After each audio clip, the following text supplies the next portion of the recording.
കമ്പ്യൂട്ടറിനെക്കുറിച്ചൊരു ബാലപാഠം നൽകാനാണ് ഞാൻ ഉദ്ദേശിക്കുന്നത്. ഇതിനു മുന്നേ കമ്പ്യൂട്ടറിൽ കൂടുതൽ പഠിപ്പിക്കേണ്ട ആവശ്യമൊന്നും ഇന്ന് ആർക്കും ഉണ്ടാവില്ല. പക്ഷേങ്കിൽ മൊബൈലൊക്കെ ഉപയോഗിക്കുന്നതുകൊണ്ട് മൊബൈലുമായി ബന്ധപ്പെട്ട കാര്യങ്ങൾ തന്നെയാണ് കമ്പ്യൂട്ടറിലും ചെയ്യാനുള്ളത്. ഇപ്പോഴത്തെ ഹൈ സ്പീഡ് മൊബൈലൊക്കെ അതിന് എല്ലാവർക്കും എല്ലാ കാര്യങ്ങളും ഗൂഗിൾ അസിസ്റ്റൻറ്റിനോട് ചോദിച്ചാൽ എല്ലാ കാര്യങ്ങളും പറഞ്ഞു കൊടുക്കും. അപ്പോൾ അതൊക്കെ പെട്ടെന്ന് മനസ്സിലാക്കാനുള്ള വിദ്യാഭ്യാസമുള്ള കുട്ടികളാണ് ഇന്നത്തെ മുഴുവൻ ആൾക്കാരും.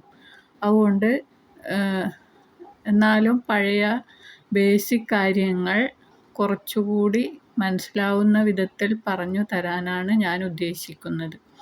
അതുമായി എല്ലാവരും സഹകരിക്കുമെന്നും സപ്പോർട്ട് ചെയ്യുമെന്നും ഞാൻ വിചാരിക്കുന്നു. ആദ്യമായി ഞാൻ കമ്പ്യൂട്ടറിനെക്കുറിച്ച് പറയാൻ ഉദ്ദേശിക്കുന്നത്, കമ്പ്യൂട്ടർ എന്നാൽ ഒരു കാൽക്കുലേറ്റിംഗ് ഡിവൈസ് ആണ് എന്നാണ് ഞങ്ങളൊക്കെ പഠിച്ചിരിക്കുന്നത്. അപ്പോൾ കാൽക്കുലേറ്റിംഗ് ഡിവൈസ് എന്ന് വെച്ചാൽ അപ്പോൾ നിങ്ങൾക്കൊന്നും കാൽക്കുലേറ്റർ മതിയല്ലോ അങ്ങനെയാണെങ്കിൽ എന്ന്.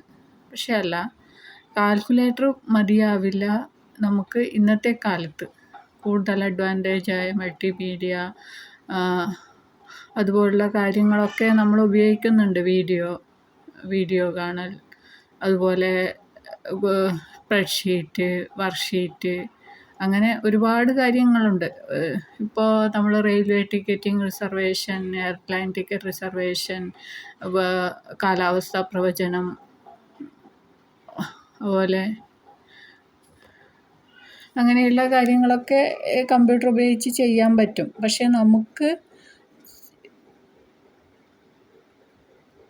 ഇതിനെക്കുറിച്ച് ഇതിൻ്റെ പുറകിലുള്ള കാര്യങ്ങളെക്കുറിച്ച് മനസ്സിലാക്കാൻ പറ്റുന്ന തരത്തിൽ നിങ്ങൾക്ക് പറഞ്ഞു തരാനാണ് ഞാൻ ഉദ്ദേശിക്കുന്നത്. ആദ്യമായി കാൽക്കുലേറ്റിംഗ് ഡിവൈസ് ആണെന്ന് പറഞ്ഞു. അപ്പോൾ കാൽക്കുലേറ്റിംഗ് ഡിവൈസ് എന്ന് പറഞ്ഞാൽ ആദ്യത്തെ ഫസ്റ്റ് കമ്പ്യൂട്ടർ എന്ന് പറയുന്നത് അബാക്കസ് ആണ്. അബാക്കസ് ഇതിനെക്കുറിച്ച് ഇന്നത്തെ മുഴുവൻ കുട്ടികൾക്കും അറിയാം. അബാക്കസിനെ കുറിച്ച് പഠിക്കുന്ന കുട്ടികളുണ്ടാവും. അവർക്ക് സ്കൂളിൽ സ്പെഷ്യൽ ക്ലാസ്സസ് ഉണ്ടാവും അതിനെപ്പറ്റി. അല്ലെങ്കിൽ പുറത്ത് പോയി പഠിക്കുന്ന കുട്ടികളുണ്ടാവും വെക്കേഷൻ കോഴ്സായിട്ട്. അതുപോലെ അപ്പോൾ ആ അബാക്കസ് എന്ന് പറഞ്ഞാൽ ഒരു ചെറിയ സ്ലേറ്റ് പോലെയുള്ള ഒരു സാധനം, ഒരു ചെറിയൊരു സ്ലേറ്റ് പോലെയുള്ള ഒരിതിന് ഒരു ഭാഗം, പകുതി ഭാഗം കുറേ ബീഡ്സ് വെച്ചിട്ട് ആ ബീഡ്സ് എണ്ണിക്കൊണ്ടാണ് നമ്മൾ അബാക്കസ് കൈകാര്യം ചെയ്യുന്നത്. ആ ബീഡ്സ് എണ്ണി നമ്മൾ കാൽക്കുലേറ്റ് ചെയ്യും. അപ്പോൾ അത് എത്രയും സ്പീഡിൽ ചെയ്യാൻ പറ്റും അതിന് കണക്കായിട്ട് നമ്മളെ മൈൻഡും അതിന് കണക്കായിട്ട് മുന്നോട്ട് പോകും. അപ്പോൾ അതിന് കണക്കായിട്ട് നമുക്ക്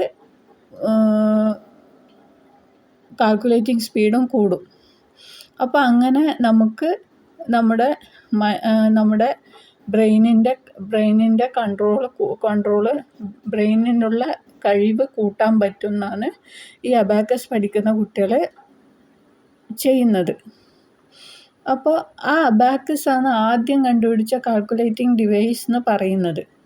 അപ്പോൾ ഫസ്റ്റ് കാൽക്കുലേറ്റിംഗ് ഡിവൈസ് എന്ന് പറയുന്നത് അബാക്കസ് ആണ്. അതിനുശേഷം കാൽക്കുലേറ്റർ വന്നു. പിന്നെ അതിന് ശേഷമാണ് നമ്മുടെ കമ്പ്യൂട്ടർ വന്നത്. അപ്പോൾ കാൽക്കുലേറ്ററിൽ നമുക്ക് ചെയ്യാൻ പറ്റുന്നതിന് കുറച്ച് ലിമിറ്റേഷൻസ് ഉണ്ട്. അപ്പോൾ ആ ലിമിറ്റേഷൻസ് നമുക്ക് മനസ്സിലാക്കാൻ പറ്റിയത് കുറച്ചുകൂടി അഡ്വാൻസ്ഡ് ആയിട്ടുള്ള വലിയ കമ്പ്യൂട്ടർ, ഒരു റൂം നിറച്ചുള്ള ഒരു കമ്പ്യൂട്ടർ വന്നതിന് ശേഷമാണ്. അതിനെക്കുറിച്ച് ഞാൻ അടുത്ത ക്ലാസ്സിൽ പറഞ്ഞുതരാം.